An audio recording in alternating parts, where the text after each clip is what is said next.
Saitama almost kills Flashy Flash in chapter 194 of One Punch Man. On top of that, we get a full-on ninja showdown from some unexpected characters, and probably the most surprising thing from this crazy chapter is what happens at the very end, because we get a return from Blast himself. As I alluded to in the beginning, we get like a death punch from Saitama, which is always awesome. So, all this stuff happens. I don't want to waste any more time. Let's get right into it. So if you guys remember in the previous chapter, we had Flashy Flash come to Saitama's apartment in order to A, try to make him his disciple, and B, try to get his help to find Manako. And the reason he's trying to look for Manako is because he's trying to investigate God and the origins of God, and he thinks that Manako has some key information that might help him discover the big secret that is God right now. And of course, the reason that he's looking for Manako in particular is that Manako is the only other individual other than Saitama that actually witnessed God along with Flashy Flash back when they were in the underground base of the Monster Association. So at the end of the last chapter, he pretty much challenges Saitama to a fight, and the agreement is that if Flashy Flash wins, then Saitama becomes his disciple, and if Saitama wins, then he doesn't. That's pretty much it. Obviously, no one's expecting Flashy Flash to win here, but what people really were excited for was an awesome, incredible fight between both of them before Saitama ultimately takes the dub, right? So they go to this Hero Association training chamber that's right next to the apartment that Saitama's staying at, and Flashy Flash says that they'll fight for 30 minutes, and at the end of the 30 minutes, whoever the winner is pretty much collects their prize in a way. So what's really funny is that immediately as soon as Flashy Flash says, all right, let's begin, Saitama closes the gap between them in like literally an instant. And Flashy Flash is so surprised by this that he dashes backwards and realizes that,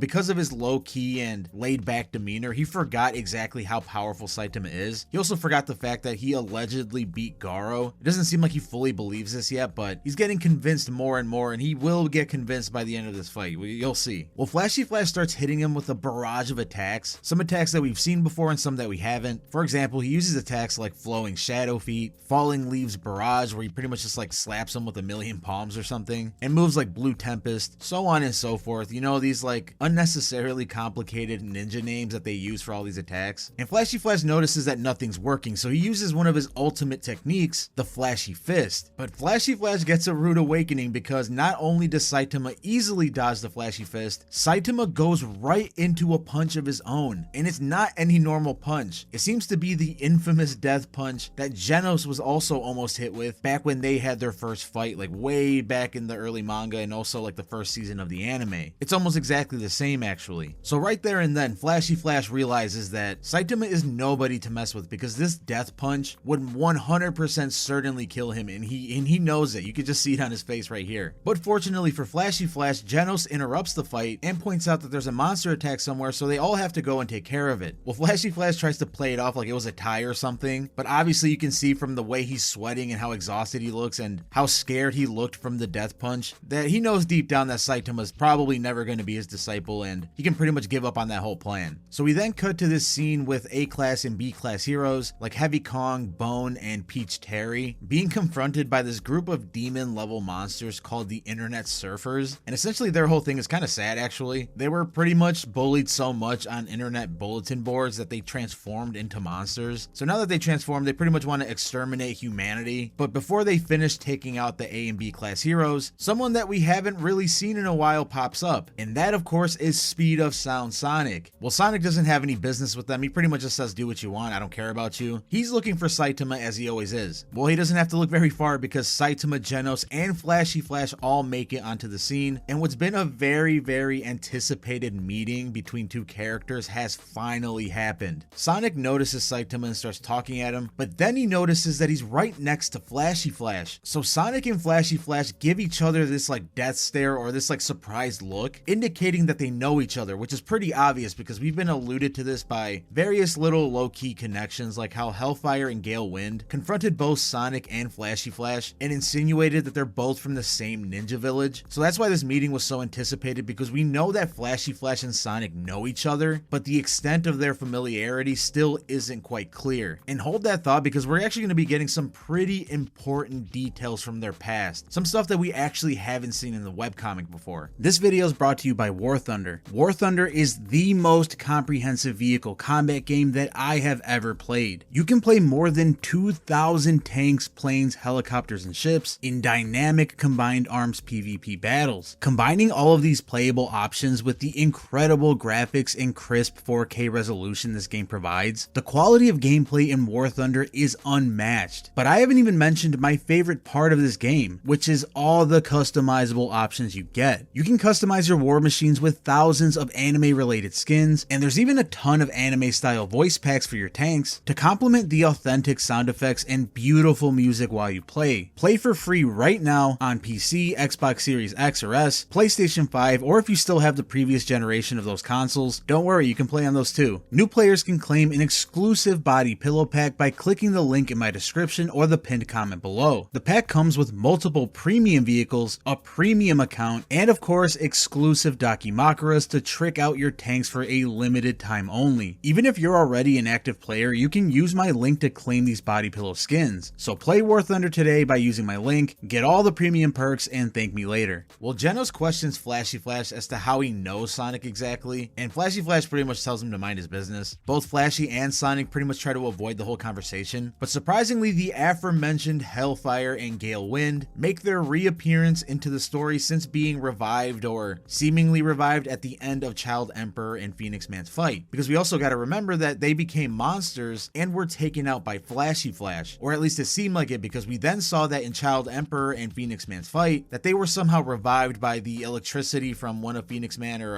Child Emperor's attacks actually, or something like that. It's still kind of unclear exactly how they got brought back, but the important thing is that, you know, here they are, and they're still on their mission of executing Flashy Flash for taking out the entire ninja village in one night pretty much, which of course was something that was brought up by them when they initially fought Flashy Flash, but it will get touched upon later. So if you don't remember any of that stuff, don't worry, it'll come back into play some other time. The whole point is that they want to take out Flashy Flash, and if Sonic doesn't join them, then they'll just take him out too. That's what they want to do. And what's really interesting is that Hellfire and Gale Wind point out that both Flashy Flash and Sonic were pretty much like good for nothing, crappy students, and we get this interesting flashback from Flashy Flash, and it shows both Sonic and Flashy being restrained and taken away by members of the Ninja Village as they're approaching this incubation chamber that seems to be holding a God Cube in it. Let me know in the comments below if you're as surprised as I am that this is being revealed so early on and so suddenly here in this flashback. And while you're doing so, you know, make sure to subscribe, turn those notifications on, because I'm the first guy to put out One Punch Man reviews usually. So yeah, subscribe and I would really appreciate it. So anyway, Flashy Flash puts that memory aside for now, and he comically tries to get Saitama to attack Hellfire and Gale Wind and Sonic for him, still trying to pretend like he's his disciple or something, when very clearly he isn't. But then we get this like full-on mini battle royale, where it looks like Saitama takes out the monsters, like the internet surfer guys that are pretty much like lost in this whole scuffle, and Flashy Flash takes on Hellfire and Gale Wind and seemingly overwhelms them, but they end up getting away. And of course Saitama has to take care of business and takes out Sonic really quick and plants his ass through the ground. So after all that stuff gets taken care of, Saitama seems to point out that he's kind of fed up with like all this interest in him lately. He pretty much tells Genos and Flashy Flash and Sonic, like, look, I have a disciple and you want to be my rival and all this stuff, you know, referring to Sonic, but like I really have nothing to teach and have nothing to prove to anybody and don't want some kind of rival. Like I have nothing to offer you guys, so like why are you so interested in me? I'm just trying to, you know, kind of live my daily life here. Pretty much kind of trying to tell them to F off and just like leave them alone. But all three of them individually take it in different ways. But again, all three of them end with the thought that Saitama is losing faith in himself, or Saitama's like doubting himself in some way. They kind of like construe it in their minds to get a completely wrong message from all this. So funnily enough, they each give like their own individual pep talks to Saitama, like pretty much telling him like, no man, you're strong, you're worthy of being my master, you're worthy of being my disciple, you're worthy of being my rival. And Flashy Flash and Genos go to chase after Sonic, but again Saitama's just fed up with these guys and he texts King and says, hey man, you want to play video games? So then we cut to Saitama and King, and he's showing him the picture of Manako that Flashy Flash brought over, and King points out that the picture of Manako looks familiar because we got to remember that he actually ran into Manako as he was looking for a new master to make him strong. So I thought we'd be getting like a longer sequence of this, of them actually trying to find Manako, but like no, it's super simple. They just go back to the spot where King first saw Manako. They put a plate of curry or some food under this like trap, and they almost immediately catch Manako as she's trying to eat the food. Like boom, it's just done with. They got Manako now so quickly, right? But we cut back to Saitama's apartment where Manako's eating like crazy. So then Flashy Flash starts to question Manako about God, pretty much asking if she knows anything about God or her affiliation with God or something. And Manako Manako seems pretty surprised by this question, but she also says, like, oh, I don't know about this god, but you know, maybe my memory can get a little better if I get a little bit more curry. Pretty much trying to bribe them to get more food. You know, I have a feeling that she probably doesn't know much about God, but is just looking for a free meal, but you know, maybe she does. But we then cut to Saitama, Flashy Flash, and Manako in the elevator of the Hero Association as they're going to meet with Sitch. But not only are they meeting with Sitch, in this panel here, we see that they are also meeting Blast. And as I said at the top of this video, this is like the most unexpected thing from this entire chapter. And that's saying something because a lot of crazy stuff happens in this chapter, right? So not only are we going to be getting a conversation between all these characters in the coming chapter, we might finally get a major question answered by Blast here. And that is if he remembers anything that happened in the alternate timeline where pretty much everyone died and he witnessed exactly how insanely powerful Saitama is. I have my theories that Blast does remember everything that happened because he's kind of like a multi-dimensional being or whatever, or he can travel between dimensions, but there's also a good chance that he didn't remember any of it. So I don't know. The whole point is that we're going to get our questions answered very, very soon. I'm so excited for the next chapter. But what do you guys think? Let me know your thoughts below. What do you think of this crazy, insane, action-packed chapter? Did you enjoy it as much as I did? And remember to download War Thunder today on any new or previous generation Xbox or PlayStation or PC like me, but make sure to use my link in the description or pinned comment below so you can get all the amazing perks and prizes when you do so. That is it for this one though. Have an absolutely wonderful morning, night, afternoon, whatever, and I'll see you guys in the next video.